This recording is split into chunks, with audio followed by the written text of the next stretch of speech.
নমস্কার, আপনারা দেখছেন Bangla TV news YouTube channel. আজ জানাবো 20টি গুরুত্বপূর্ণ খবর। প্রথমে জেনে নিন আজকের হেডলাইন্স। প্রথমবার বিধানসভায় মুখ্যমন্ত্রী শুভেন্দু অধিকারী, তার ঘরে তৃণমূলের বিধায়কদের যাওয়ার হিড়িক। দুর্নীতির তদন্তে বড় বাধা সরালো শুভেন্দু সরকার, 4 মামলায় সিবিআইকে সবুজ সংকেত। দরকার হলে জেলে পাঠান, টাকা ফেরত চাইবেন না। 25 লক্ষের ফতোয়া শুনে কান্নায় ভেঙে পড়লেন চাকরিহারারা। ইমাম ও মুয়াজ্জিন ভাতা স্বচ্ছতায় মুখ্যমন্ত্রীর বড় পদক্ষেপ, এবার টাকা মিলবে কেবলমাত্র পোর্টালের মাধ্যমে। খুলল ভিন রাজ্যের দুয়ার, আলু সহ সমস্ত কৃষিপণ্য রপ্তানিতে নিষেধাজ্ঞা তুললেন মুখ্যমন্ত্রী শুভেন্দু। মন্দিরে না গেলে পুজো না করলেও আপনি হিন্দু, শবরীমালা মামলায় বিশেষ পর্যবেক্ষণ সুপ্রিম কোর্টের। অনলাইনে করা যাবে অন্নপূর্ণা ভান্ডারের আবেদন, শপথের পর বড় ঘোষণা মন্ত্রী অগ্নিমিত্রা পালের। 1 জুন থেকে অ্যাকাউন্টে ঢুকবে 3000 টাকা। অন্নপূর্ণা ভান্ডার পেতে দ্রুত সেরে নিন এই কাজ। এসএসসি দুর্নীতি মামলায় 7 জন প্রাক্তন কর্তার বিরুদ্ধে তদন্তে অনুমতি মুখ্যমন্ত্রীর, বিচার শুধু সময়ের অপেক্ষা। জয়ের পূর্বাভাস দেওয়ায় জ্যোতিষীকে বড় পদ, শুরুতেই সিরিকি চাপে পিছু হটলেন বিজয়। ভাঙা গাড়ি নিয়ে বিধানসভায় গেলেন নওশাদ, কি প্রতিজ্ঞা ছিল? রাজ্য রাজনীতিতে মেগা বিস্ফোরণ, মদনদা যে কোনো সময় আমাদের সঙ্গে চলে আসবে, অর্জুনের দাবিতে তোলপাড় বঙ্গ। নতুন নিয়মে বন্ধ হতে পারে এলপিজির ভর্তুকি, জেনে নিন কারা পাবেন না এই সুবিধা। গরমের ছুটিতে লম্বা স্বস্তি, 1 জুন পর্যন্ত বন্ধ থাকবে স্কুল, বড় ঘোষণা শুভেন্দু সরকারের। 12% সুদসহ দাগিদের বেতন ফেরতে বড় পদক্ষেপ রাজ্যের, কাদের কত লক্ষ টাকা দিতে হবে জানতে বিস্তারিততে চোখ রাখুন। আগামী দিনেও লড়াই, দেখা নেই বিরোধীদের, জোট বাঁধার ডাক দিয়ে বাড়িতে অপেক্ষায় মমতা। কালীঘাটে পুজো দিয়ে জয় শ্রীরাম স্লোগানে 7 বছরের নিষেধাজ্ঞা ঘোচালেন নাজিয়া ইলাহি। অন্নপূর্ণা ভান্ডারে 3000 টাকা, কারা সুবিধা পাবেন না স্পষ্ট করলেন মন্ত্রী। কলকাতার বুক চিরে বইছে গেরুয়া ঝড়, শতাধিক ওয়ার্ডে শাসক দলের দুর্গে বড় সড় ভাঙন। আসছে বিস্তারিত খবরে। বাংলার রাজনীতির নতুন অধ্যায় শুরু হলো বুধবার। 18তম বিধানসভার প্রথম অধিবেশন ঘিরে সকাল থেকেই সাজো রব ছিল বিধানসভা চত্বরে। নির্বাচনের ফল প্রকাশের পর এই প্রথম নবনির্বাচিত বিধায়করা রাজ্য বিধানসভায় সমবেত হলেন। বুধবার ও বৃহস্পতিবার এই দুদিন ধরে চলবে বিধায়কদের শপথ গ্রহণ পর্ব। রাজ্য বিধানসভায় মুখ্যমন্ত্রী হিসেবে প্রথমবার পা রেখেছেন শুভেন্দু অধিকারী। এদিন ভবানীপুরের বিধায়ক শুভেন্দু অধিকারী বিধানসভায় পৌঁছে মূল ভবনে ঢোকার আগে সিঁড়িতে নতজানু হয়ে প্রণাম করেন। এরপর তাকে গার্ড অফ অনার দেওয়া হয়। পরে নিজের কক্ষে বসে তিনি পুজো দিয়েছেন। সবচেয়ে বেশি নজর কাড়ে মুখ্যমন্ত্রীর ঘরে কয়েকজন তৃণমূল বিধায়কের উপস্থিতি। সেখানে দেখা যায় নিয়ামত শেখ, একরুজ্জামান এবং ইমানি বিশ্বাসকে। শাসক বিরোধী সৌজন্য বিনিময় ঘিরে শুরু হয়েছে রাজনৈতিক জল্পনা। সকাল 11টা 2 মিনিটে বিধানসভার অধিবেশন কক্ষে প্রবেশ করেন শুভেন্দু। তার সঙ্গে ছিলেন প্রোটেম স্পিকার তাপস রয়, এছাড়াও মন্ত্রী দিলীপ ঘোষ। 11টা 4 মিনিটে প্রোটেম স্পিকারের উপস্থিতিতে বিধায়ক হিসেবে শপথ নেন মুখ্যমন্ত্রী। এরপর একে একে শপথ নেন দিলীপ ঘোষ, অশোক কীর্তনিয়া, ক্ষুদিরাম টুডু, নিশীথ প্রামাণিক ও অগ্নিমিত্রা পালের মতো মন্ত্রীরা। নতুন সরকারের প্রথম শপথ গ্রহণে এছাড়াও প্রথম অধিবেশন ঘিরে বিধানসভা চত্বরে ছিল একেবারে কড়া নিরাপত্তা। রাজ্যে পালাবদলের পর প্রশাসনিক স্বচ্ছতা নিশ্চিত করতে বড়সড় পদক্ষেপ নিলেন মুখ্যমন্ত্রী শুভেন্দু অধিকারী। পূর্ববর্তী সরকার মমতা বন্দ্যোপাধ্যায় সরকারের আমলে আটকে থাকা দুর্নীতির ফাইলগুলো অবশেষে জট কাটল। মঙ্গলবার শিক্ষা, পুরসভা এবং সমবায় দপ্তরের অভিযুক্ত সরকারি আধিকারিকদের বিরুদ্ধে পূর্ণাঙ্গ তদন্ত ও চার্জশিট পেশের জন্য কেন্দ্রীয় তদন্তকারী সংস্থা সিবিআইকে প্রয়োজনীয় অনুমোদন দিয়েছে বর্তমান রাজ্য সরকার। ক্ষমতায় আসার মাত্র 48 ঘন্টার মধ্যেই একেবারে বড়সড় পদক্ষেপ নিয়ে ফেলেছেন শুভেন্দু অধিকারী। সরকারি কর্মীদের বিরুদ্ধে তদন্ত ও আইনি পদক্ষেপে আর কোনো বাধা রইল না। এই সিদ্ধান্ত ঘিরে প্রশাসনিক মহলে তীব্র চর্চা শুরু হয়েছে। প্রশাসনিক নিয়ম অনুযায়ী কোনো সরকারি কর্মীর বিরুদ্ধে মামলা ও তদন্ত এগোতে গেলে সরকারের অনুমতি প্রয়োজন হয়। সেক্ষেত্রে অভিযোগ ছিল পূর্বতন সরকারের আমলে রাজনৈতিক কারণে সেই অনুমতি আটকে রাখা হয়েছিল। ফলে শিক্ষা দুর্নীতি, পুরনিয়োগ দুর্নীতি ও সমবায় দপ্তরের অনিয়ম সংক্রান্ত একাধিক মামলায় পর্যাপ্ত তথ্য থাকা সত্ত্বেও তদন্ত এগোতে পারছিল না। নতুন সরকারের নির্দেশে এবার অভিযুক্ত আমলা ও আধিকারিকদের বিরুদ্ধে সরাসরি আইনি পদক্ষেপের রাস্তা খুলে গেল। সূত্রের খবর, এই সংক্রান্ত নির্দেশের কপি ইতিমধ্যে সিবিআই এর কাছে পাঠানো হয়েছে। মুখ্যমন্ত্রী স্পষ্ট জানিয়েছেন, দুর্নীতির বিরুদ্ধে তার সরকারের নীতি জিরো টলারেন্স। রাজনৈতিক বিশ্লেষকদের মতে এই সিদ্ধান্তে বহু প্রভাবশালী আধিকারিক ও প্রভাবশালীর চাপ বাড়তে পারে। এছাড়াও একই সঙ্গে দীর্ঘদিন ধরে ঝুলে থাকা মামলাগুলো নতুন করে গতি পেতে পারে বলেই মনে করা হচ্ছে। স্কুলের চাকরি খুইয়েছেন অনেক আগেই, কিন্তু সেই ক্ষতে নতুন করে নুন ছিটিয়ে দিয়েছেন বেতন ফেরতের সাম্প্রতিক নির্দেশ।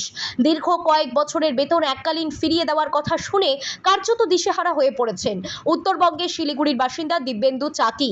অভাবের তাড়নায় তিনি এখন এতটাই নিরুপায় যে টাকা ফেরানোর বদলে কারাবরণকেই শ্রেয় বলে মনে করছেন। নিয়োগ দুর্নীতি মামলায় চাকরি হারিয়ে চরম আর্থিক সংকটে পড়েছেন শিলিগুড়ির প্রাক্তন গ্রুপ ডি কর্মী দিব্যেন্দু। 2018 সালে নেতাজি হাই স্কুলে চাকরি পেলেও 2016 সালে নিয়োগ দুর্নীতি প্রক্রিয়ায় অনিয়মের কারণে তার চাকরি বাতিল হয়। তবে দিব্যেন্দুর দাবি, তিনি কোনো রকম অসৎ উপায় অবলম্বন করেননি বা ওএমআর শিট ফাঁকা রাখেননি। বর্তমানে একটি বেসরকারি সংস্থায় অল্প বেতনে কাজ করেন তিনি। এরই মধ্যে আদালতের নির্দেশ অনুযায়ী প্রায় 25 লক্ষ টাকা পর্যন্ত বেতন ফেরতের সম্ভাবনা তৈরি হওয়ায় দিশেহারা হয়ে পড়েছেন দিব্যেন্দু।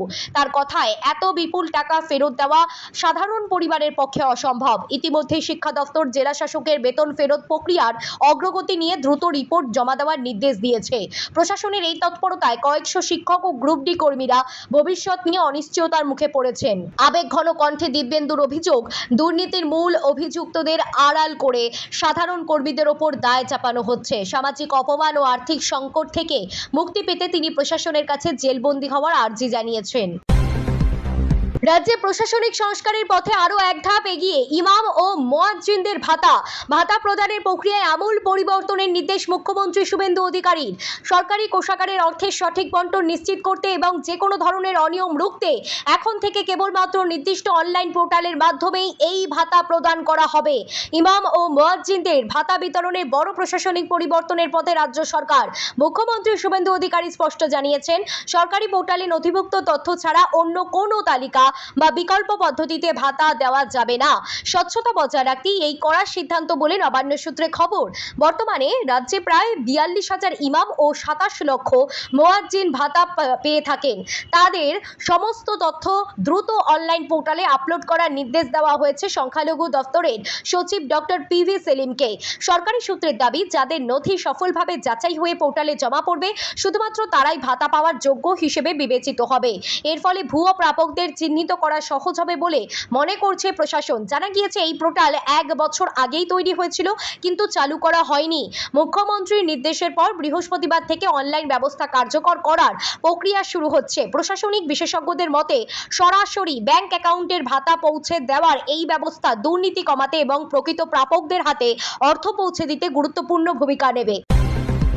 পশ্চিমবঙ্গ থেকে অন্য রাজ্যে কৃষিপণ্য ও পশুজাত পণ্য রপ্তানির ওপর দীর্ঘদিনের নিষেধাজ্ঞা তুলে নেওয়ার সিদ্ধান্ত নিয়েছে নবনির্বাচিত রাজ্য সরকার। বুধবার এক সাংবাদিক সম্মেলনে মুখ্যমন্ত্রী শুভেন্দু অধিকারী এই গুরুত্বপূর্ণ ঘোষণা করেন। এর ফলে আলু সহ বিভিন্ন প্রয়োজনীয় কৃষিপণ্য এখন থেকে বৈধভাবে রাজ্যের সীমানা পেরিয়ে অন্য রাজ্যে যেতে পারবে। রাজ্যে কৃষিপণ্য রপ্তানিতে বড় সিদ্ধান্ত নিতে চলেছে সরকার।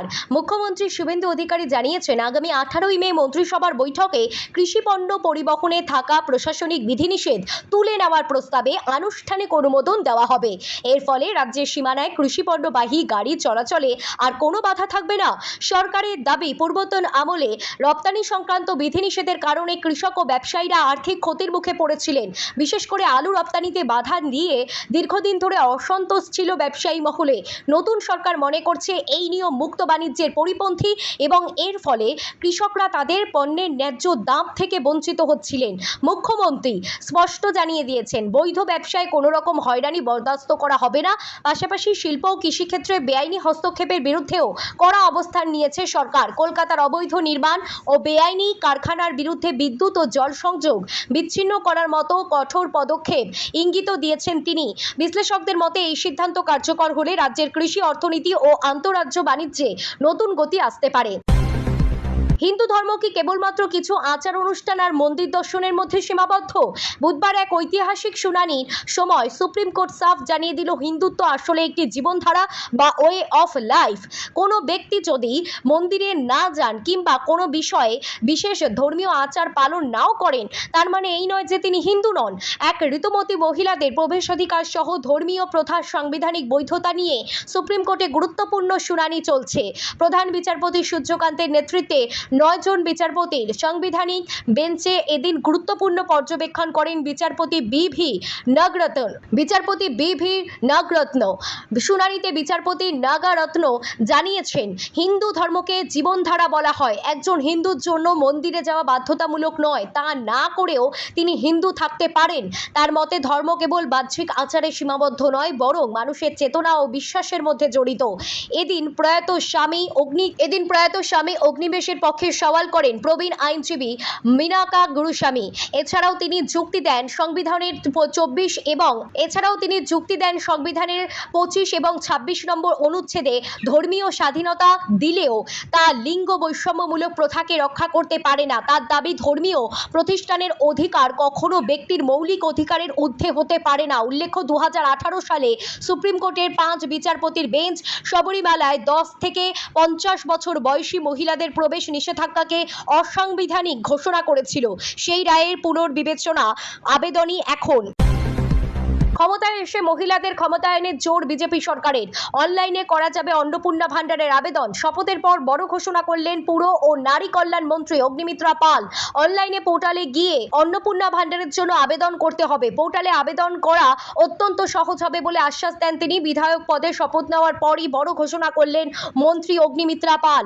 তিনি জানিয়েছেন, রাজ্যের নতুন প্রকল্প অন্নপূর্ণা ভান্ডারের জন্য খুব শীঘ্রই চালু হতে চলেছে অনলাইন আবেদনের ব্যবস্থা। তার কথায় এমন সহজ পোর্টাল তৈরি করা হবে যাতে কম শিক্ষিত বা অশিক্ষিত মানুষও সহজে আবেদন করতে পারেন। মন্ত্রী বলেন, এখন থেকে অনলাইনেই আবেদন করা যাবে, বাংলার মা বোনেরা যাতে কোনো রকম সমস্যায় না পড়েন। তিনি আরও জানিয়েছেন, প্রকল্পের সমস্ত অর্থ সরাসরি ব্যাংক অ্যাকাউন্টে পাঠানো হবে।